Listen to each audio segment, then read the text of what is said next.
Assalamualaikum warahmatullahi wabarakatuh. Di sini saya akan mempresentasikan UTS Kepemimpinan. Saya perkenalkan, nama saya Laude Zulfaminadi dari kelas IF07. Outline materi. Yang pertama ada peran kepemimpinan di dunia mahasiswa. Kedua, pemimpin yang paling mempengaruhi hidup saya. Tiga adalah analogi pemimpin yang selalu terlihat. Yang keempat, teori kepemimpinan. Yang kelima ada peran leader, follower, ataupun influencer. Yang terakhir ada kesimpulan dari apa yang saya materikan, saya sampaikan. Oke, yang pertama itu, pertanyaan pertama, peran kepemimpinan mahasiswa. Peran kepemimpinan mahasiswa, yang untuk poin pertama, melatih kemampuan komunikasi dan kerjasama. Di sini kita dapat melatih kemampuan berkomunikasi dan juga kerja sama tim yang sangat diperlukan untuk suatu organisasi nantinya. Yang kedua, mengasah mengambil keputusan. Dengan berlatih kepemimpinan, kita dapat mengasah mengambil keputusan mendadak, berpikir secara logis, dan dari keputusan itu kita dapat mengambil jalan yang lebih baik. Yang ketiga, meningkatkan rasa tanggung jawab. Dengan mengambil peran kepemimpinan bagi mahasiswa, bisa meningkatkan rasa tanggung jawab kita terhadap tugas ataupun hal-hal yang dipercayakan oleh kita kepada kita maksudnya. Yang terakhir, membantu karakter dan kepercayaan diri. Peran kepemimpinan mahasiswa dapat membangun karakter kita sendiri dan membangun kepercayaan diri. Seperti misalkan pada awal-awal kita malu, kita dengan kepemimpinan ini belajar memimpin atau belajar kepemimpinan ini dapat membangun karakter kita dan kepercayaan diri kita yang akan membantu kita untuk eh, yang akan membantu kita ke depannya untuk mengatasi berbagai masalah lain. Terus peran kepemimpinan dan karir untuk masa depan. Di sini saya memiliki beberapa poin. Yang pertama, dunia kerja membutuhkan pribadi yang dapat memimpin. Untuk saat ini, dunia kerja memang membutuhkan pribadi yang dapat memimpin dan mendorong perusahaan ataupun organisasi menuju target yang diinginkan ataupun melebihi. Jadi karakter pemimpin sangat penting dalam dunia kerja. Untuk itulah kita belajar untuk memimpin dari sekarang agar apa yang kita pelajari ini dapat berguna untuk karir masa depan kita. Ya, selain seperti itu. Terus yang kedua, menjadi nilai tambah dalam persaingan profesional. Dunia profesional saat ini sangat memiliki banyak tantangan dan berbagai macam hal. Jadi dengan belajar kepemimpinan dapat menjadi nilai tambah kita untuk sebagai portofolio, misalkan kemampuan kita untuk berkomunikasi, bekerja sama dalam tim, dan lain sebagainya. Yang ketiga, membantu menghadapi situasi kerja yang kompleks. Dengan belajar kepemimpinan ini, dapat membangun karir masa depan kita menghadapi situasi yang kompleks, sehingga kita terbiasa menghadapi berbagai situasi yang mendadak, dapat berpikir logis, dan lain sebagainya. Terus membuka peluang posisi strategis di masa depan. Dengan karakter kepemimpinan ini untuk masa depan, akan membuka posisi strategis kita di masa depan, seperti dapat membangun relasi untuk mencari pekerjaan dan lain sebagainya. Oke, pemimpin yang memengaruhi hidup saya di sini saya ambil contoh ayah saya sendiri. Saya memberikan 3 poin. Yang pertama, memberikan teladan melalui tindakan. Ya, ayah saya seperti itu memberikan teladan melalui tindakan-tindakannya. Beliau bukan cuma hanya memberitahu, tapi juga bertindak terlebih dahulu. Setelah itu memberitahu kami, keluarga, anak-anaknya, dan lain sebagainya. Terus disiplin, konsisten, dan bertanggung jawab. Beliau merupakan orang yang disiplin, yang sangat konsisten dan bertanggung jawab atas keluarganya. Beliau sangat disiplin dalam hal pekerjaan, keluarga, dan termasuk masa depan kami dan cara hidup kami. Dan beliau juga sangat bertanggung jawab terhadap keluarganya,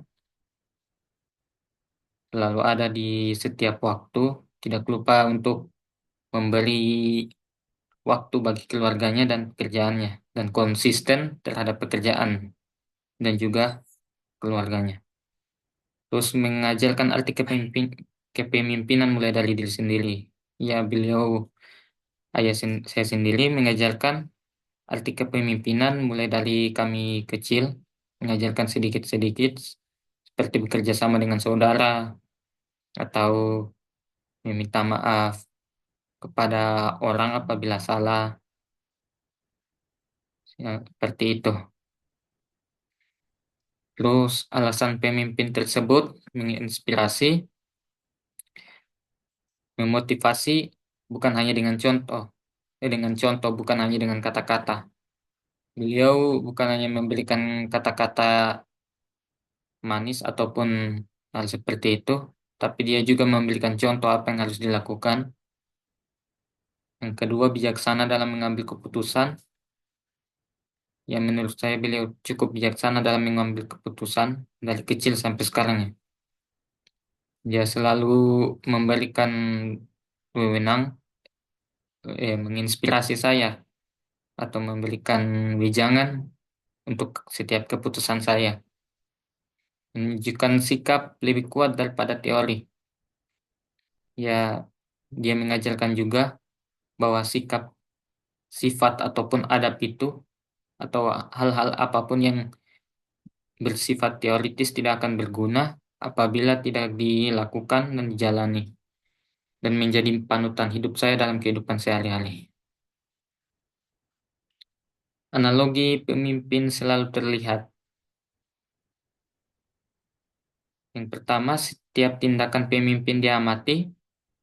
Yang kedua, sikap pemimpin menjadi tolak ukur tim. Konsistensi perilaku menciptakan kepercayaan dan pemimpin harus selaras dan antara ucapan dan perbuatan. Analogi saya untuk pemimpin ya adalah selalu terlihat seperti setiap pemimpin itu harus diamati karena pemimpin adalah seseorang yang memberikan contoh dan menjadi tolak ukur setiap tim, terutama untuk bawahannya, agar bawahan memiliki motivasi ataupun kinerja yang lebih baik. Dan konsistensi, yang mana setiap pemimpin itu harus selalu konsisten akan setiap keputusan, tugas, dan lain sebagainya. Dan harus selaras antara ucapan dan perbuatan. Apapun yang diucapkan pemimpin harus dilakukan juga. Ada baiknya harus dilakukan terlebih dahulu dan diucapkan. Pemimpin itu harus memberikan contoh. Apabila dia mengucapkan sesuatu, dia harus melakukannya terlebih dahulu agar dapat menjadi tolak ukur tadi bagi tim dan rekan-rekannya. Meskipun itu keluarga, teman, dan yang lain sebagainya. Terus teori kepemimpinan. Di sini ada 2 teori menurut yang saya berikan ya. Pertama ada trait teori, yaitu pemimpin memiliki sifat bawaan tertentu, contohnya seperti percaya diri, tegas, dan jujur. Seorang pemimpin itu harus memiliki sifat percaya diri akan setiap keputusan yang diambil, percaya diri kepada dirinya sendiri bahwa dia dapat melakukan sesuatu, meskipun nantinya akan gagal, kan tetapi seorang pemimpin harus memiliki percaya diri agar dapat lolos ataupun memperbaiki kegagalannya itu. Tegas dan jujur. Seorang pemimpin harus tegas dalam mengambil keputusan, tidak boleh terhasut dengan mudah oleh pemikiran-pemikiran ataupun hal lainnya. Seorang pemimpin harus memiliki pendirian yang teguh dan juga harus selalu jujur. Pemimpin tidak boleh berbohong kepada umatnya ataupun kelompoknya. Yang kedua ada transformational leadership. Yang pertama memberikan visi besar, yang kedua mendorong perubahan positif. Oke, yang pertama memberikan visi besar. Seorang pemimpin harus memberikan visi yang besar, seperti mimpi atau visi yang tinggi kepada bawahannya dan dia sendiri, agar apa yang diinginkan dapat terlaksana, bahkan melebihi apa yang mereka inginkan. Dan kedua, mendorong perubahan yang positif. So, yang memberikan visi besar bukan berarti visi yang ke arah negatif, tetapi memberikan visi yang positif bagi dirinya, perusahaan, kelompok, ataupun karyawan atau bawahannya. Sehingga pemimpin harus mendorong perubahan yang positif bagi perusahaan, dirinya, maupun tim dan rekan-rekannya. Kita lanjut. 3 peran mahasiswa dan kepemimpinan. Dalam kepemimpinan, eh, yang pertama leader. Leader itu adalah seseorang yang mengarahkan, memutuskan.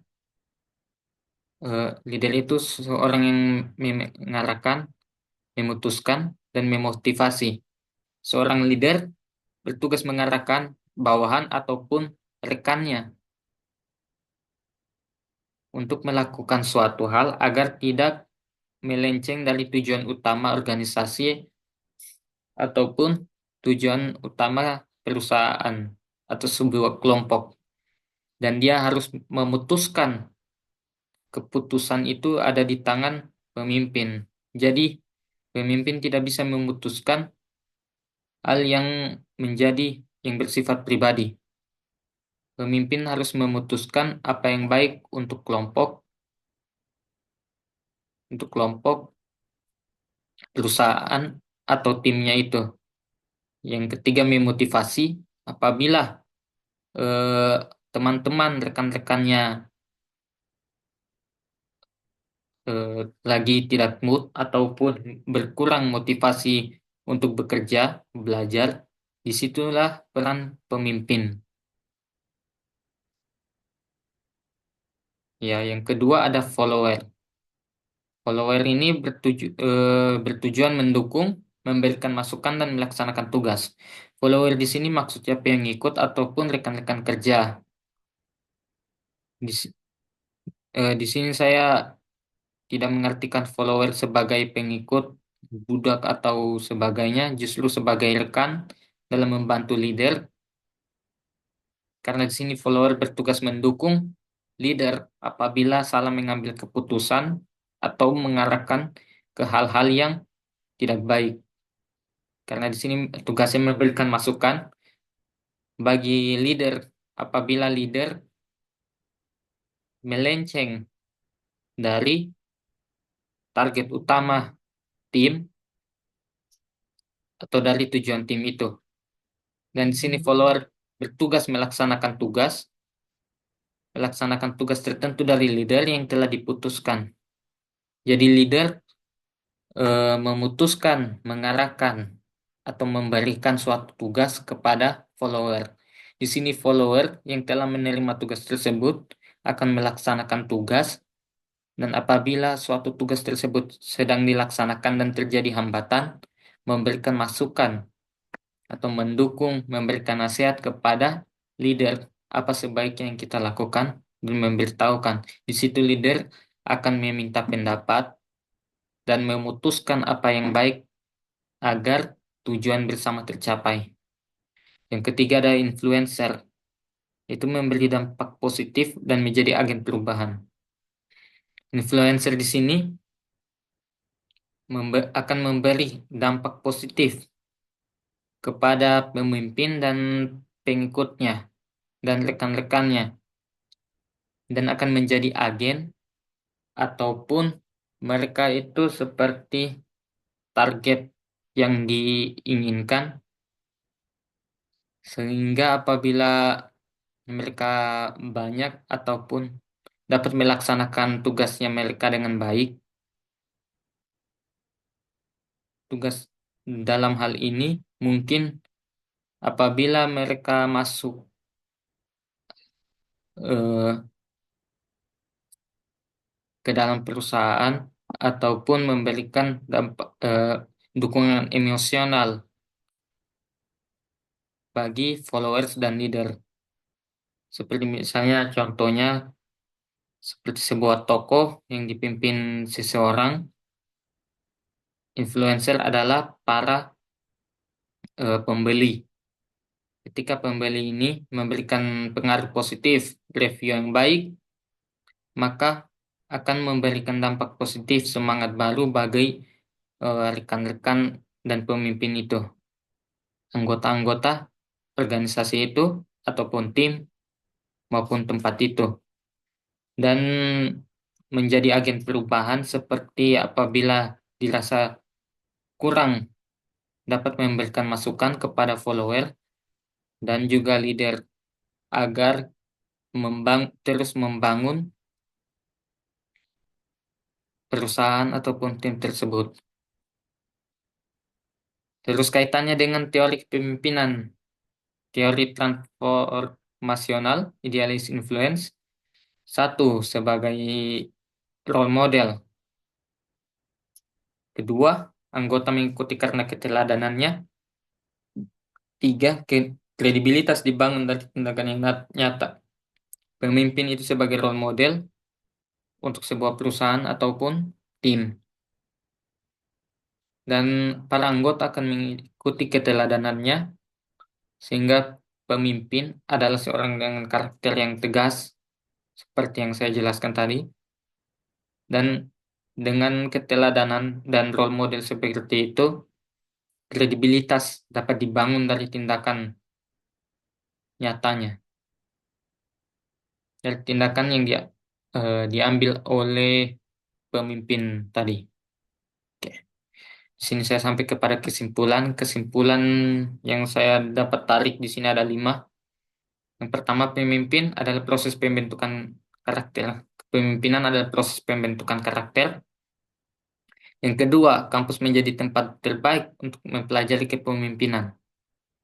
Ketiga, pemimpin harus mampu memberikan contoh. Keempat, sorry. Setiap mahasiswa punya peran penting dalam organisasi. Yang kelima, kepemimpinan berpengaruh besar pada karir masa depan kita. Karena itu, belajar kepemimpinan ini sangat penting dalam membangun kepercayaan diri dan bentukan karakter, eh, dan juga pentingnya berorganisasi. Ya, mungkin sekian dari saya. Mungkin sekian dari saya. Wabillahi taufiq wal hidayah. Wassalamualaikum warahmatullahi wabarakatuh.